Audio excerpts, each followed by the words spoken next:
इस बात को प्रमाणित किया कि वो किस तरीके से दलित विरोधी हैं। मेरे नेता मेरे पिता को किस तरीके से उन्होंने अपमानित करने का काम किया, ये खुद प्रधानमंत्री ने बताया। किस तरीके से राज्यसभा सीट के वक्त उन्होंने उनको किस तरीके से उनको अपमानित उनको किया, ये तमाम बातें प्रधानमंत्री जी ने सार्वजनिक तौर पर तेलंगाना में उस चुनावी मंच पर उन्होंने रखी। और तो और पूर्व मुख्यमंत्री जो कि पुनः दलित समाज से आते हैं, उनको बिहार विधानसभा में जिन शब्दों का इस्तेमाल उनके लिए किया गया, जिस तरीके से वहां पर उनको अपशब्द बोले गए, ये तमाम बातें प्रमाणित करती हैं कि मुख्यमंत्री जी की सोच अनुसूचित जाति विरोधी वो रही है। उन्होंने इस समाज में अपने लाभ के लिए बंटवारा करने का भी उन्होंने काम किया, दलित को महादलित किया, कई बड़े बड़े लुभावने वादे उस वक्त किए, पर आज भी जाके देखिए 3 डेसिमल जमीन देंगे, ये देंगे, वो देंगे, किसको क्या मिला? आज भी वो समाज अगर हाशिए पर है, आज भी अगर अनुसूचित जाति वर्ग बिहार में खासतौर पर आज भी अपने हक अधिकारों से वंचित है, तो इसके जिम्मेदार मेरे मुख्यमंत्री हैं ना। आज आप चले जाइए, शराबबंदी कानून मेरे मुख्यमंत्री लागू करते हैं, पर पासी समाज के लोग जो ताड़ी बेचने के, जिनका खानदानी व्यवसाय ये रहा है, ताड़ी बेचने के आरोप में उन लोगों को लाखों की संख्या में बिहार की जेलों में उनको बंद करके रखा हुआ है। एक के बाद एक जिस तरीके से अनुसूचित जाति वर्ग के साथ इन्होंने अन्याय करने का काम किया। आज सबसे ज्यादा उत्पीड़न की घटनाएं अनुसूचित जाति वर्ग के साथ होती हैं। हत्या हो, बलात्कार हो, युवकों की गला रेत कर हत्या करने का मामला हो, चौकीदारों की हत्या जिस तरीके से बिहार में हो रही है, ये तमाम बातें प्रमाणित करती हैं।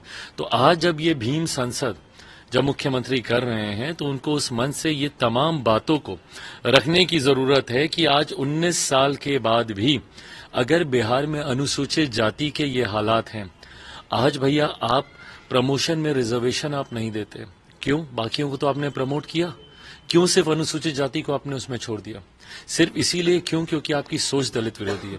आज अगर 19 सालों के बाद मेरे मुख्यमंत्री अगर इस कार्यक्रम को आयोजित कर रहे हैं, उसके पीछे भी कारण चिराग मॉडल ही है, जो इनके राष्ट्रीय अध्यक्ष कहते नहीं थकते। चिराग मॉडल 2020 में जिस तरीके से चिराग मॉडल की वजह से मुख्यमंत्री नीतीश कुमार जी की पार्टी तीसरे नंबर की पार्टी बनी, ये कारण है कि आज इस समुदाय को वोट बैंक बनाने की सोच और जिस तरीके से प्रधानमंत्री जी ने उन पर प्रहार किया है, ये कारण है कि आज उनको अनुसूचित जाति की उनको याद आ रही है। पर वहां पर भी जिस तरीके से उस कार्यक्रम में भी इनका विरोध हुआ, भाई मैं भी निकला हूं वहां से, जिस तरीके से वहां के लोग बिहार फर्स्ट बिहारी फर्स्ट भले इनके कार्यक्रम में जा रहे हैं, बट उनकी सोच, उनका समर्थन बिहार फर्स्ट बिहारी फर्स्ट के साथ है। तो ऐसे में भले वोट बैंक साधने की सोच के साथ इस कार्यक्रम को आयोजित किया गया, पर सफल नहीं हुआ। आज भी स्पेशल स्टेटस की डिमांड को लेकर उन्होंने मांग किया है और यहाँ बिहार कैबिनेट से उन्होंने प्रस्ताव भी पास करा लिया है इसको लेकर। भाई ये प्रस्ताव उन्होंने 2017 से 2022 के बीच में क्यों नहीं इसको पारित कराया? उस वक्त तो केंद्र सरकार का ये हिस्सा थे और एक लंबे समय के बाद बिहार में ये मौका आया था, लगभग 27-28 साल के बाद ये मौका 2017 में पहली बार आया, जब केंद्र की तर्ज पे बिहार में सरकार थी। और मेरे प्रधानमंत्री जिस तरीके से कहते हैं डबल इंजन की सरकार, उस वक्त मेरे मुख्यमंत्री चाहते तो उस वक्त बिहार को विशेष राज्य का दर्जा दिला सकते थे, पर तमाम आर्काइव्स निकालिए उनके, तमाम उनके 2017 से लेकर 2022 तक के उनके सारे इंटरव्यूज निकालिए। क्यों नहीं एक बार भी मेरे मुख्यमंत्री ने उस वक्त विशेष राज्य के दर्जे की मांग की? जब जब चुनाव आते हैं, भाई हम लोग मूर्ख नहीं ना है, बिहार की जनता मूर्ख नहीं है कि भाई आप चुनाव के वक्त आप विशेष राज्य के दर्जे की मांग कीजिएगा और उसके बाद अगले 4 साल 5 साल आपको याद नहीं आती है। 19 साल के मुख्यमंत्री, भाई हम लोग समर्थन करते हैं पूरी तरीके से, क्योंकि मेरे मुख्यमंत्री की नाकामी है, मेरे मुख्यमंत्री की गलत नीतियों का कारण है कि आज भी बिहार को विशेष राज्य के दर्जे की जरूरत पड़ती है और उसका हम लोग समर्थन करते हैं।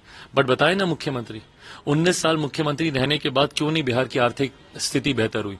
क्यों नहीं बिहार में रेवेन्यू जनरेशन के लिए आपने और ऑप्शंस आपने खोले? क्यों नहीं बिहार में प्रति व्यक्ति आय पर कैपिटा इनकम को बढ़ाने के लिए आपने काम किया? ये तमाम कार्यों में आप विफल रहे हैं मुख्यमंत्री जी, इसीलिए 19 साल के बाद भी आपको केंद्र की ओर देखना पड़ता है विशेष राज्य के दर्जे की मांग के लिए। नित्यानंद राय और उपेंद्र कुशवाहा की आज मुलाकात हुई है। उन्होंने क्लेम किया है कि जेडीयू के कई मंत्री और नेता हमारे टच में है एनडीए को लेकर और बहुत जल्द शामिल होंगे। भाई बिल्कुल सही बात है, मैं तो बोल ही रहा हूँ, लंबे समय से हम लोग कह रहे हैं और रहकर उनके कई नेता हम लोग की पार्टी में आए हैं और आने वाले दिनों में आप देखिएगा, खरमास के तुरंत बाद देखिएगा जिस तरीके से जनता दल यूनाइटेड में एक बड़ी टूट होगी। भाई पार्टी का जब भविष्य ही नहीं है तो कोई उस पार्टी में क्यों रहेगा? मेरे मुख्यमंत्री का अपना ही भविष्य, राजनीतिक और व्यक्तिगत दोनों, जिस तरीके से, और मैं बार बार बोलता हूं, जब मैं इस बात को कह रहा हूं, मैं कोई तंज नहीं उन पे कस रहा, मैं कोई ताना नहीं उनको दे रहा, बट हाँ, मानसिक परिस्थिति मेरे मुख्यमंत्री की अभी जिस तरीके से है, ऐसे में कोई उनके नेतृत्व में क्यों रहना चाहेगा, उनकी पार्टी में क्यों रहना चाहेगा। और मेरे मुख्यमंत्री के पार्ट सेकंड लीडरशिप तो उन्होंने डेवलप की नहीं है जनता दल यूनाइटेड में, कि कोई उनके बाद उनकी पार्टी को संभाल सके। और वैसे भी वो किसी दूसरी पार्टी के नेता को प्रमोट करने में लगे हुए हैं। वो तो कहते ही हैं कि भाई हमारे बाद ये उत्तराधिकारी रहेंगे। लगता है जेडीयू खत्म हो जाएगा इस चुनाव के बाद। भाई जेडीयू का नामो निशान लेने वाला कोई नहीं बचेगा।